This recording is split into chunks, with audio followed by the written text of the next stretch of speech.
Rishikesh Advanced Pain Clinic, Noppimayam Surgery Duram. For appointments 9155515563.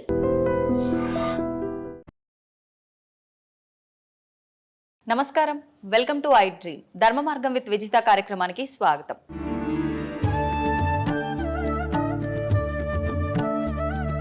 చాలా మంది దేవాలయం నిర్మించేటప్పుడు ఏవైతే పాటించారో శాస్త్ర ప్రకారంగా లేదో తెలియదు, కానీ దేవాలయం నిర్మించడం అయితే జరుగుతుంది, కానీ జరగాల్సిన పూజలు క్రమంగా జరగవు.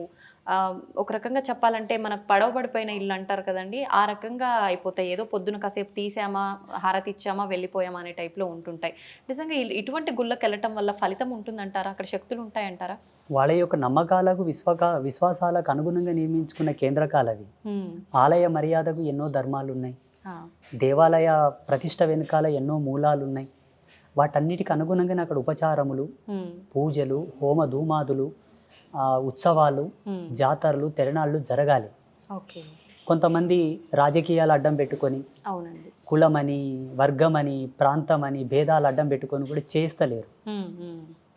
కాకపోతే అటువంటి ప్రదేశంలో భగవంతుడు ఉంటాడు, కాకపోతే మన అనుగుణమునకు మన భావానికి తగ్గట్టుగా వాళ్ళు స్పందించలేకపోవచ్చు. కారణం ఎప్పటికప్పుడు అక్కడ తగిన ఉపచారములు జరగటం లేదు కాబట్టి. అందుకే ప్రసిద్ధ పుణ్యక్షేత్రాల్లో నియమావళిని క్షణకాలమంతయు కూడా వాళ్ళు విస్మరించకుండా ఉపచారములు చేస్తూ ఉంటారు. నియమం క్షణం కూడా వాళ్ళు తప్పనివ్వరు. భగవంతునికి నివేదన, ఉత్సవాలు సమయం ప్రకారం చాలా అద్భుతంగా చేస్తుంటారు. తిరుమల తిరుపతి దేవస్థానం ఉంది, ప్రసిద్ధ దేవాలయం, శ్రీశైలం ఉంది. అక్కడ ఏమైనా జరగనివ్వండి, భగవత్ కైంకర్యమునకు మాత్రం వాళ్ళు అపవిత్రం కానివ్వరు. శాస్త్రోక్తిగా ఆగమాది పద్ధతులను అనుసరించి చేస్తారు. అక్కడ మనకు కావాలనుకున్నటువంటి పవర్, నువ్వేమైనా చేయాలనుకుంటే అక్కడ మీకు ఎనర్జీ కనిపిస్తుంది. ఎంతోమంది రీసెర్చ్ చేశారు ఆ కాలంలో. స్టెథోస్కోప్ చెవిలో పెట్టుకొని ఆ శివలింగం మీద స్టెథోస్కోప్ పెట్టి చూశారు. హార్ట్ బీట్ లెవెల్స్ లాగానే వాళ్ళకు ధ్వని వినిపించింది శ్రీశైలంలో. ఇక్కడ మనకు మంత్రాలయ క్షేత్రం ఉంటుంది, రాఘవేంద్ర స్వామి బృందావనం. ఆ బృందావనంని కూడా టెస్ట్ చేశారు. బ్రహ్మంగారి యొక్క సమాధిని కూడా టెస్ట్ చేశారు. కంచి కామాక్షి దేవత, పరదేవత అమ్మవారి పాదాల దగ్గర రీసెర్చ్ చేశారు. ఎన్నో అద్భుతాలు ఉన్నాయి. అంటే సజీవ సాక్ష్యమైనటువంటి ధర్మాలు మనకు ఉన్నప్పటికీ కూడా మన వాళ్ళు ఎందుకు ఇట్లా తయారవుతున్నారని ఒక్కొక్కసారి మాకే సందేహం వస్తుంది. ఎన్నో అద్భుతాలు ఉన్నాయి మన దాంట్లో. అవునండి. ఎందుకంటారు భగవంతుడు మరిపిస్తున్నాడు అంటారా ఇవన్నీ? మరి ఇవన్నీ చూసిన తర్వాత కూడా ఇప్పుడు ఒక శక్తి ఏదన్నా జరిగిందని తెలియగానే అమ్మో భగవంతుడు ఉన్నాడు అని చెప్పి కొన్ని రోజులంతా హడావిడి చేస్తుంటారు. తర్వాత అన్నీ మర్చిపోయి నార్మల్గా ఏమీ లేదు, అంత ఒక మూఢనమ్మకం అని మళ్ళీ వాళ్ళే పక్కన పెట్టేస్తుంటారు. ఎందుకంటారు? పటిష్టమైన ధర్మాన్ని వాళ్ళు అవలంబింపలేదు కాబట్టి తాత్కాలికమైన సుఖాల వెంట పరిగెడుతున్నారు. అంటే స్వల్పకాలికమైన అనుభవాలు ఇచ్చేటటువంటి కేంద్రకాలకు వాళ్ళు వెళ్తున్నారు, చిన్న చిన్నటివి. అలా కాకుండా మనకు సనాతన ధర్మంలో చెప్పినటువంటి విలువలకు మనం ఎప్పుడు నిలబడగలిగితే, జ్ఞానాన్ని ఎప్పుడు ఎలా వాడుకోవాలో ఆ ధర్మమే మనకు బాట చూపుతూ ఉంటుంది. సాంప్రదాయకమైన ఆచారాలు కొన్ని ఉంటాయి, దేవాలయానికి సంబంధించిన ఆచారాలు కొన్ని ఉంటాయి. ఇవన్నీ పాటిస్తూ ఉంటే ఎప్పటికెప్పుడు మన జ్ఞానానికి అవి స్పృహణ తెప్పిస్తూ ఉంటాయి, సిగ్నల్ ఇస్తూ ఉంటాయి. మనకు ధర్మం కాస్త తప్పేటటువంటి సందర్భం వచ్చినప్పటికీ వెనకనే మనకు ధర్మం యొక్క బాధ్యతలు గుర్తుకు తెస్తూ ఉంటాయి. ఇందుకు మెయిన్ ప్రధానమైన కారణం ఏంటంటే మన పెద్దలు మనకిచ్చిన ఆచార మర్యాదలను మనం ఆచరించడం లేదు.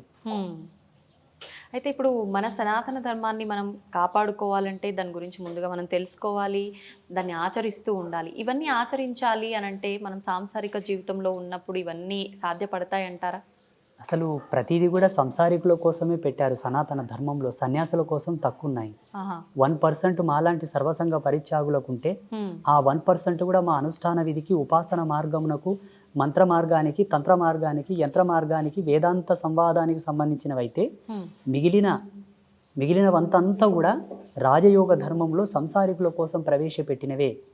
ప్రతిదీ కూడా ఆలయం అంటేనే నిత్య సౌమంగళ్య వర్ధిని, అనగా సంసారికం. ఆలయంలో రాజోపచార పూజలు జరుగుతాయి. అవి గృహస్థులకు సంబంధించింది, సన్యాసులకు సంబంధించింది కాదు. సన్యాసులకు సంబంధించినటువంటి మార్మికతను, ఆ శోధనను వాళ్ళు రహస్యంగా ఉంచుకున్నారు, గ్రాంధికంగా చేయలేకపోయారు. ఒక సన్యాసి సన్యసించాలంటే సన్యాసోపనిషత్తు ప్రకారంగా సన్యసించాలి. మిగిలిన ఉపనిషత్తులన్నీ కూడా మానవాళి కోసమే. మానవాళి అంటే అంతయు సమూహం, సంఘ సమాజం కోసమే. అందులో అందరూ పెళ్లిళ్ళు చేసుకొని పిల్లలుగానే వాళ్ళే ఉన్నారు. అంత ధర్మమంతా వాళ్ళ కోసమే వడగట్టిచ్చారు ఋషులందరూ. అంటే మనకు మన ధర్మాన్ని ఆచరిస్తూనే మనకు కొన్ని నియమాలు పెట్టి నియమాల ప్రకారంగా ఇవి ఆచరించవచ్చు అని చెప్పి అన్ని రకాల విధానాలు కూడా మనకు తెలియజేశారు. కానీ ప్రతి ఒక్కరు కూడా ఏంటంటే కొన్ని రకాల అమ్మో ఇన్ని నియమాలు పాటించాలా, ఇంత కఠినంగా ఉండాలా ఆధ్యాత్మికత అనగానే అని చెప్పి చాలా మంది దూరంగా ఉండే వాళ్ళు కూడా ఉన్నారు వీటి వల్లే. ఉండాలి. ఇప్పుడు చూడండి, మీకు ఒక ఎగ్జాంపుల్ చెప్తాను. నేను మొన్న హైదరాబాద్లో వీసా కన్సల్టెన్సీ వాళ్ళు నాకు అమెరికా వెళ్ళడానికి ఇంటర్వ్యూ కోసం పిలిచారు. లోపలికి వెళ్ళగానే వాళ్ళ ఫార్మాలిటీస్ వాళ్ళు చూస్తారు కదా, ఫైల్స్, పాస్పోర్ట్ అంతా చూసారు. ఆ చెకింగ్ ఉంటుంది అక్కడ. ఆ మెటల్ డిటెక్టివ్ పట్టుకొని చూస్తే ఇవి తీయమన్నారు, ఈ బేడీలు తీయమన్నారు, కాళ్ళకున్న బేడీలు తీయమన్నారు, మాలలు తీయమన్నారు, ట్రేలో పెట్టి స్కానర్లో వేయమన్నారు. నేను అన్నాను, సాంప్రదాయకంగా ఉంచుకున్నామండి, వీటిని తీయకూడదు అన్నాను. ఇదర్ ఓ సబ్ నై చల్తా, నికాల్కే రఖో వహా పర్. తీయాల్సి వచ్చింది. మరి అంటే వాళ్ళ ఫార్మాలిటీస్, వాళ్ళ నియమాలు వాళ్ళకు ఉంటాయి. మనం పాటించాలి, తప్పదు. అన్ని తీసి అందులో పెట్టి అక్కడ స్కాన్ అయిన తర్వాత ముందుకు వెళ్ళినాక మళ్ళీ ఇస్తే అన్ని తొడుక్కొని వెళ్ళాను, ఇంటర్వ్యూకి వెళ్ళాను, వీసా ఇంటర్వ్యూకి వెళ్ళాను. అక్కడ వాళ్ళ నియమాలు వాళ్ళకి ఎట్లున్నాయో, జీవధర్మ సిద్ధాంతం మీద మన ఋషులు కొన్ని కోట్ల సంవత్సరాల నుంచి రీసెర్చ్లు చేశారు. ఒక వ్యక్తి ఒక సమస్య చేత పీడితుడు అవుతున్నాడంటే ఎందుకు పీడితుడు అవుతున్నాడు ఈయన, ఎందుకు వ్యాధిగ్రస్తుడు అవుతున్నాడు, ఎందుకు సంసారికంగా ఈ మెంటల్ స్ట్రెస్కు గురి అవుతున్నాడని చాలా లోతుగా ఆలోచన చేసి వాటికి అనుగుణమైనటువంటి సాంప్రదాయకమైన ఆచారాలను నిలబెట్టారు. దీన్ని పాటించండి, ఇది రాదు, దీన్ని పాటించండి, ఇది రాదు. మీరు స్వస్థత పొందుతే కాక మీ నుంచి వచ్చే సంతానం స్వస్థత పొందుతుంది, భావితరాలు చల్లగా ఉంటారు అని ఒక ఆచారాన్ని ప్రవేశపెట్టారు మన వాళ్ళు. మన మంచి కోసమే. వాళ్ళు తెలివి లేని వాళ్ళు కాదు, పని పాట లేని వాళ్ళు కూడా కాదు. మళ్ళీ సమాజ హితం కొరకు, సమాజ శ్రేష్టత్వం కొరకే వీటన్నిటిని దర్శించి తీసిచ్చి మనకి ఇచ్చారు. ఇప్పుడు మనకు అవి కన్ఫ్యూజన్ అయిపోయినాయి. అవునండి. మనకు అంటే ఇప్పుడు రకరకాల స్వామీజీలు వస్తున్నారు, ఎవరు నిజమో ఎవరు అబద్ధమో తేల్చుకోలేని పరిస్థితుల్లో ఉన్నాము.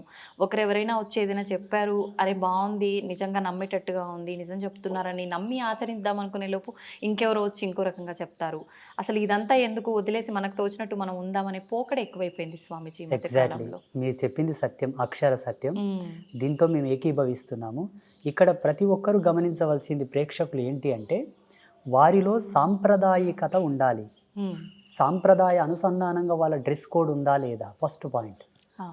సాంప్రదాయ అనుసంధానంగా తిలకధారణ ఉన్నదా లేదా, సాంప్రదాయక అనుసంధానంగా వాళ్ళు మాలాధారణ, మెల్లో మాలలు, బొట్టు, కట్టు, వాళ్ళ మాట తీరు, వాళ్ళు కొలిచే దేవత, ఆ దేవతలు ఉగ్రదేవతల, శాంతమూర్తుల, క్షుద్రదేవతల, కొత్త కొత్త దేవతలను ఎవరైనా తెచ్చిపెట్టారా, ఇవన్నీ చూసి శాస్త్రీయంగా, ఆధ్యాత్మిక శాస్త్రీయంగా అక్కడ మా వాళ్ళు చెప్పే దేవతలు అక్కడ ఉంటే మీరు వాళ్ళని ఫాలోఅప్ చేయొచ్చు. వాళ్ళ యొక్క వేషధారణ అనుకోండి, కట్టుబొట్టు, ఆచార మర్యాదలు అనుకోండి, శాస్త్రంలో లిఖించినవై ఆ ముందు తరాల్లో ఎవరైనా గురువులు చెప్పి ఉన్నవైతే మీరు వాళ్ళని విశ్వసించవచ్చు. విభిన్నమైనటువంటి భావాలతో కొత్త కొత్తగా కొన్ని ఏర్పాటు చేసే వాళ్ళు వస్తుంటారు కదా, దయచేసి వాళ్ళని నమ్మొద్దు, వాళ్ళని నమ్మొద్దు. మీరు పుణ్యము పొందరు, పురుషార్థము పొందరు, టైం వేస్ట్ అవుతుంది తప్పిస్తే ఆధ్యాత్మికంగా మీరు ఏ రిజల్ట్ సాధించలేదు, సాధించరు. ఇవి ప్రధానమైనటువంటి గుర్తులు. నేను ప్రతి ఒక్కరికి అదే చెప్తుంటాను. స్పిరిచువల్గా మీరు గ్రోత్ అవ్వాలి, డెవలప్ అవ్వాలనుకుంటే మన ఋషులు ఇచ్చినటువంటి పరంపరను మీరు ఫాలోఅప్ చేయండి. ఇప్పటి వరకు స్వామీజీలు, యోగులు ఇలాంటి వాళ్ళే అబద్ధంగా మన ముందుకు వస్తున్నారు అనుకునే స్థితి నుంచి అఘోరీలు కూడా వీళ్ళు నిజమా కాదా అనే స్థితికి కూడా వచ్చేసామండి. ఇప్పుడు గత కొద్ది రోజులుగా, కొన్ని నెలలుగా ఒక లేడీ అఘోరీ మనందరి ముందు కూడా అఘోరీని అని చెప్పి తిరగటం అయితే చూసాం. ఇప్పటి వరకు జనాలందరిలో అఘోరీ అనంటే వాళ్ళు ఎక్కువగా జనాల మధ్యలోకి రారు, ఏదైనా అవసరం కొద్ది కుంభమేళాలు అలాంటి వాటికి సంబంధించిన వాటికి మాత్రమే వస్తారు. వాళ్ళు మళ్ళీ ఎలా వచ్చారు, ఎలా వెళ్ళారో కూడా తెలియదు, అదృశ్యమైపోతారు, మనకు కనిపించరు, ఇలా వింటుంటాం. అది ఎంతవరకు వాస్తవమో తెలియదు. కానీ తను వచ్చిన తర్వాత అన్ని మీడియా ఛానళ్ళకి వీడియోస్ ఇవ్వటము, మరి తను ఇష్టంగా ఇచ్చిందా, మీడియా బలవంతం చేస్తే ఇచ్చిందా, ఇదంతా భగవంతుడికే తెలియాలి. కానీ రకరకాలుగా హడావిడి అయితే జరిగిపోయిందండి. నిజంగా మీ ఉద్దేశం ప్రకారంగా ఒక అఘోరీ అంటే ఎలా ఉండాలి, తను నిజంగా కరెక్టే అంటారా? వారి అభిమతం ప్రకారంగా వారు కరెక్ట్ అనుకోవచ్చు. ఎవరి యొక్క సాంప్రదాయ స్వేచ్ఛను, ఎవరి అభిమతాన్ని కాదనే హక్కు ఎవరికి లేదు. ప్రతి ఒక్కరి క్రియా స్వేచ్ఛ ఉన్నది, భావ స్వేచ్ఛ ఉన్నది. వ్యవహార స్వేచ్ఛ ఉన్నది. ఆ. రాజ్యాంగం మనకిచ్చిన హక్కు. అవునండి. ఎవరికి ఇష్టమైన పద్ధతులు వాళ్ళు ఉండవచ్చును. ఉన్నప్పటికీ కూడా సమాజంలో అల్లర్లు సృష్టించినదై ఉండకూడదు. ఇది వాస్తవం. నీకును ఇబ్బంది కలగకూడదు, నీ పొరుగు వారికి ఇబ్బంది కలగకూడదు. అవును. అట్టి అలవాటు, అట్టి సాంప్రదాయం. నీకు నచ్చిందని పొరుగు వారికి ఇబ్బంది కలిగించేది మనకు అవసరం లేదని కూడా రాజ్యాంగం చెప్పింది మనకు. సమ్ ఆర్టికల్స్ ఉన్నాయి. అవును. ఆమె చేస్తున్నది ప్రస్తుతం సమాజంలో అన్ని అల్లరులే. అవును. అది సనాతన ధర్మానికే విఘాతం. మాలాంటి సాధువులను రేపు భావి తరాల వాళ్ళు ప్రశ్నించేటటువంటి సందర్భం. కరెక్ట్ అండి. అఘోర సాంప్రదాయానికి కొన్ని చిన్న టిప్స్ ఉంటాయి, నేను చెప్తాను. ఒక యువకుడు కానీ ఒక యువతి కానీ అఘోరిగా వాళ్ళు దీక్ష తీసుకున్నప్పటి నుంచి వాళ్ళు శివైక్యం చెందే వరకు ఈ గోర్లు కత్తిరించకూడదు, వెంట్రుకలు కత్తిరించకూడదు, శరీరంలో ఎక్కడ కూడా నో సేవింగ్. శివైక్యం అంటే అంటే వాళ్ళ సాధన కంప్లీట్ అయ్యే వరకు, మరణాంతరం వరకు, ఓ శివుడిలో ఐక్యమయ్యే వరకు.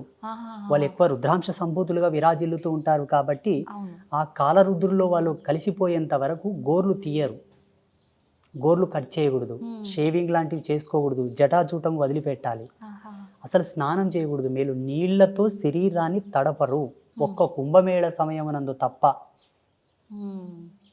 స్నానాదులు వాళ్ళకు లేవు. వాళ్ళు కేవలం భస్మ స్నానమే చేయాలి. అది కూడా అర్ధరాత్రి 12 నుంచి 1 మధ్యలోనే. అర్ధరాత్రి 12 నుంచి 1 మధ్యలో భస్మ స్నానం చేయాలి. సూర్యోదయ సమయం నందు భస్మం పులుముకోకూడదు వాళ్ళు.